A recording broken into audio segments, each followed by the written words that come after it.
근데 이제 꼭 이상하게 그럴 때 자꾸 이사를 가고 싶어 하고, 잘 살던 집에서 자꾸 딴 데로 이사 가고 싶어 하고, 아니면 내 상황이나 모든 게 안 좋은데 마음이 자꾸 그쪽으로 쏠리는 경우가 있어요. 그러면은 그럴 때는 좀 몇 월 달 움직여야 되는지, 어떤 방향으로 가야 되는지 이런 거를 좀 의논을 하고 가시는 게 맞고, 올해 을사년에는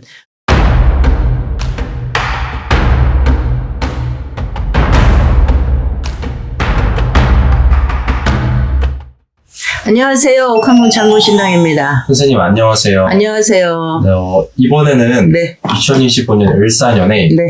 이사 가면 안 좋은 띠 나이 좀 알려주세요. 안 좋은, 보통 우리가 왜 이제 새봄이 되고 하면 애들 새학기 들어오고 이러면 이사도 가야 되고, 보통 애들 학기에 맞춰서 뭐 방향을 그렇고 어떤 그 시기도 뭐 애들 만약에 3월 달에 개학을 하면 그 전에 막 이사하느라고 막 그러거든요. 근데 이제 이사도 어쩔 수 없이 이사를 해야 되는 상황이 있잖아요. 계획이 없었는데 아이들 학교 때문에도 가는 거고, 아니면 식구들 뭐 직장 때문에도 이사를 가야 되는 경우도 있고, 뭐 여러 가지 상황이 있단 말이죠. 근데 이제 올해 을사년에는 좀 이사 갈 때 조심해야 되는 띠들 제가 몇 띠를 말씀을 드릴게요. 그 띠들 중에는 이제 삼재띠인 분들 중에 또 그 띠들 중에서도 또 몇몇 띠들이 있어요. 보통 삼재 때는 우리가 왜 이동운이 들었어요, 아니면 이사운이 들었어요, 뭐 요런 거 말씀을 드리지만, 삼재 때는 좀 조심을 하세요라고 저희가 당부의 말씀을 드린단 말이죠. 근데 이제 꼭 이상하게 그럴 때 자꾸 이사를 가고 싶어 하고, 잘 살던 집에서 자꾸 딴 데로 이사 가고 싶어 하고, 아니면 내 상황이나 모든 게 안 좋은데 마음이 자꾸 그쪽으로 쏠리는 경우가 있어요. 그러면은 금전으로 손실이 좀 있을 수도 있고, 가서 다시 또 다른 데로 또 이사를 해야 되는 경우도 있고 이렇단 말이죠.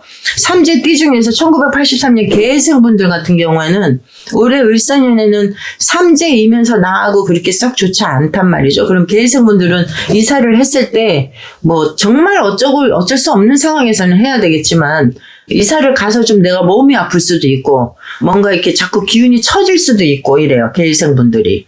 그러면 될 수 있으면 올해는 좀 넘기는 게 좋지 않을까 싶어요. 그리고 1975년 을묘생분들 같은 경우, 을묘생분들은 올해 이동수가 있어요, 변동수가 있어요, 직장이든 뭐 집이든 어떤 이사를 해야 되는 어떤 상황이 있을 거란 말이죠. 근데 그럴 때 을묘생분들 같은 경우에는 좀 상담을 해보시고 가는 게 좋아요. 왜냐면 을묘생분들 같은 경우에는 이동 변동이 들어와 있고, 어떤 이사 운도 들어와 있고, 직장이든 집이든 그게 이동 변동이 들어올 때는 어떻게 내가 원해서 가는 것보다는 어떤 상황이 그렇게 흘러서 이사를 해야 되는 경우도 있단 말이죠. 그럴 때는 좀 몇 월 달 움직여야 되는지, 어떤 방향으로 가야 되는지 이런 거를 좀 의논을 하고 가시는 게 맞고, 올해 을사년에는 저희가 이제 상담도 전화 상담이든 뭐 이런 거 할 때 선생님 어느 방향 가면 안 돼요? 어느 방향 좋아요? 막 이렇게 묻는단 말이죠.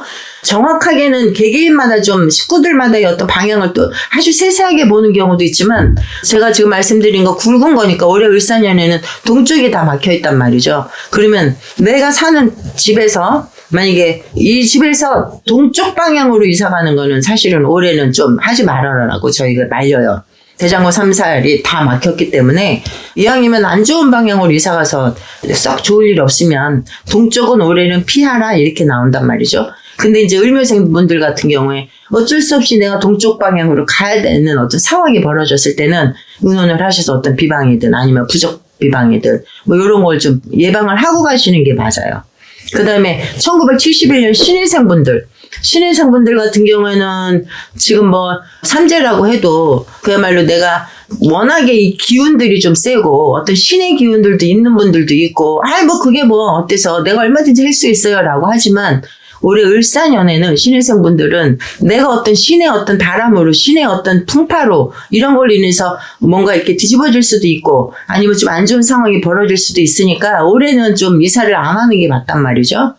굳이 꼭 가야 된다고 했을 경우에는 이분들도 또 고집이 세서 뭐 그런 거 신경, 내가 뭐 다 알아서 할 수 있어요 라고 할 수 있지만, 뭐 안 좋은 걸 굳이 꼭 그렇게 해야 될 필요는 없잖아요. 신혜성분들 같은 경우도 올해 만약에 이사를 어쩔 수 없이 해야 되는 상황이면 굉장히 조심해서 하셔야 되고, 이분들도 좀 상담을 해서 이렇게 좀 막을 건 막고 이렇게 해서 가시는 게 맞아요. 그 다음에 67년 정민생분들, 그 다음에 47년 정해생분들, 이분들이 이제 두 띠가 전부 삼재란 말이죠. 삼재에다가 9이 겹쳤어요. 그러면 우리가 보통 삼재 아홉이면 아니 보통 삼재에다가 아홉이면 그럼 뭐 이사도 하지 말아야 되고 뭐도 하지 말아야 되고 뭐는 뭐 조심을 해야 되고 전부 안 좋은 것만 얘기 나와요 선생님. 그럼 우리는 어떻게 해야 돼요? 어떻게 해야 돼요?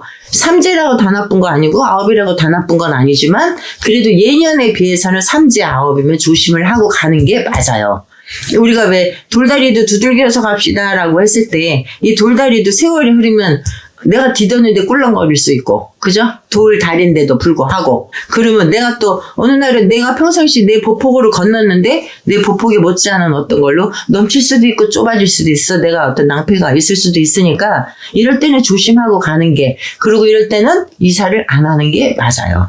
괜히 가서 내가 막 뭐 금전으로 좀 손실을 볼 수도 있고 몸으로도 좀 아플 수도 있고 아니면 또 제일 크게 뭐냐면 가족들이 자꾸 이렇게 싸움이 날 수도 있어요. 괜히 풍파. 그게 이제 이사하고 나서 풍파거든. 근데 그게 이제 보통 우리가 뭐 동토바람이 났어요. 뭐 이런 동토라는 이제 말을 우리가 쓰긴 쓰는데 그거보다도 이사를 안 하는 게 괜히 가서 걱정하지 마시고 이사를 안 하는 게 맞아요. 어쩔 수 없는 상황 빼고. 삼재 아홉이면 정말 우리가 보통 제가 오늘 여기 손님들한테 뭐라 그러냐면 삼재 아홉이면 정말 하루하루 잘 넘기는 거 정말 감사합니다 하고 사셔야 됩니다라 그럴 정도로 조심스러운 때가 요때란 말이죠. 그러면 정미생분들하고 47년 정혜생분들 같은 경우에는 삼재 아홉이란 말이죠. 그러면 이왕이면 한 해만 좀 기다렸다가 내년에 움직이시든 뭐 후년에 움직이시든 그렇게 해서 안 좋은 건 좀 막아가는 게 그게 우리 인간들만이 할 수 있는 일이에요. 미리 안 좋은 거 있으니까 막아갈 수 있는 거 인간들이 할 수 있는 특권이라고 저는 생각하거든. 그렇게 해서 하시면 올해 을사년 25년 이사 좀 가야 되는 사람 뭐 가지 말아야 되는 사람 많이 가고 싶어 하는 분들도 있지만 좀 조심해서 움직여 주시는 게 그게 안전할 것 같아요. 여러분들 좋은 일 많으시길 바랍니다.